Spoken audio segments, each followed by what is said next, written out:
Hello, exactly 8 years ago Square released a blog post detailing this new system that allows the player to date with NPCs called the Favor System. Well played to the dev team, this was a solid shitpost without a doubt. But it made me wonder, what if this was released today? Keep in mind, in 2014 we didn't have an attachment to Eimeric, Estinian, Urianger, Alisaie, Xenos, Emet-Selch, Grahatia, and many other characters that people are horny for nowadays. I can only imagine the backlash it would generate on places like Reddit. Delaying the expansion on a 2 weeks notice? Yeah, whatever. Oh, you joked about letting me date my waifu. Fuck you, Yoshi P. Yeah, it would be in poor taste, I reckon. But in the spirit of April Fool's Day, why not actually explore this a bit and talk about it? And you may be looking at the date and asking yourself, is this a trick? Nah, it's not a trick. This video is certified legit Baker content. I just found it amusing to release this on April 1st because of the original shitpost by Square on this same day. Now, there is an interview by Fanbyte during Shadowbringers where they got to interview Naoki Yoshida and ask him about dating mechanics / dating side quests. He of course reacted by laughing quite loudly, telling the interviewer that he hears that request frequently. To the interviewer's surprise, however, Mr. Yoshida didn't straight up just say no and actually elaborated on it. As always, I'll have a link to the article in the description, but to sum it up, he goes on to talk about how they have indeed tried different ways of executing this kind of a system, but the solution always came with a big enough of a setback that makes it not worth implementing. In essence, it comes down to limiting the options of the riders. If you had such a dating side quest system, they really wouldn't be able to do anything drastic to a character, such as having them leave the story in any capacity, whether that's temporarily or permanently. In other words, having them go somewhere far from the main cast for a few patches or even have them die or whatever. It is interesting, however, that Mr. Yoshida says that he hasn't found a good solution just yet, implying that it is still being considered in some capacity. And of course him confirming that it is a frequent request, which doesn't come as a surprise, but does reaffirm that there is demand for such a system. So to chime in with my own 2 cents, I think the developers are actually already on the right track. See, I'm putting the romance aspect of this to the side here and purely focusing on the aspect of getting to bond with characters better by being able to have a private conversation with them. This is actually a common thing in JRPGs. On top of having optional dialogue, optional cutscenes and whatnot, a lot of them like to include additional mechanics that exist specifically to allow us to observe characters much more closely and allow us to see those stories play out in a micro sense, separate from the grander narrative. The active time event system in Final Fantasy IX, the thought bubbles in Final Fantasy IV DS, the party chat convos in Bravely Default, social links in Persona games, just to mention a few examples of such systems.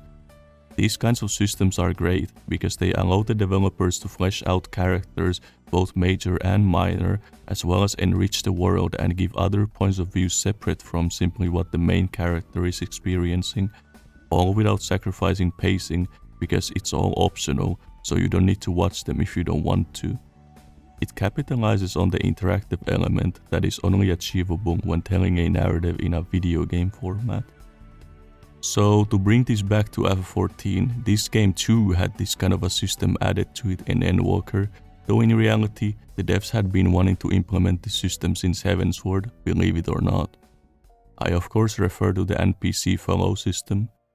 I don't remember what the actual name of the system is, so my apologies, but it's the one where an NPC or NPCs follow you around and you can stop at certain points to hear their thoughts. Now, I myself thought this was a fantastic addition and really added to the Endwalker story, because it does exactly what such systems are supposed to do, as I had just described. It allowed us to bond with the characters better, and it was a brilliant way to give us lore bits at the same time, a much more fun and interactive way to learn about the world. I am sure many of you agree. Of course, since it's the first iteration of this system added to the game, there is room for improvement. For example, the physics and characters phasing through things. To be honest, it didn't really bother me, but I could see how it could break the immersion for some.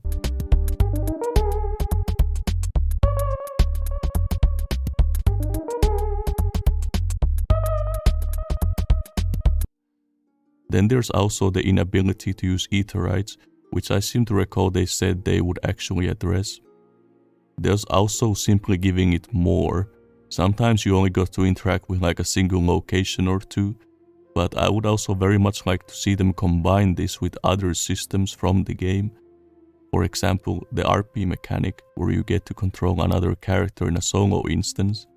Would be awesome to combo that with the NPC follow system. Like, imagine you get to play as Alphinaud, then have a section where Alisaie is following you, and you'll have those optional conversations between the two of you. Another benefit I think would be retroactively implementing this system into the older expansions. Now, I don't know how much work this would be in practice, but the dev team seems quite intent on not just pushing forward all the time, but also improving the already existing parts of the game. Things such as the ARR rework, extending the free trial to include all of Heavensward, introducing trusts to ARR, Heavensward and Stormblood, etc. So I don't think it's too far-fetched to imagine that at some point they might go back and implement the system in some key points during those older expansions, as I think it would really add to them. Say for example when you first enter Ishgard, imagine you could walk around the city with Alphinaud and Tataru, getting to hear their thoughts and how they are doing in the moment, that sort of stuff. So yeah, if they just build on this NPC follow system, make it bigger and better, I think it could unironically become something akin to this favor system depicted in the April Fool's shitpost. I know it still won't satisfy everyone because it's missing the romantic aspect, which would of course beg the question, does FF14 actually need more romance in it? Though that would be a topic for another time and one I really see BA to answer at this time. But I think for most, this system we already have will do nicely, as it allows us to grow more attached to the characters in the long run, and JRPGs often thrive on the amazing characters, FF14 being no exception. Well, that's all I got to say for now. If you enjoy these types of discussions about FF14, dropping a sub is an easy way to stick around this channel.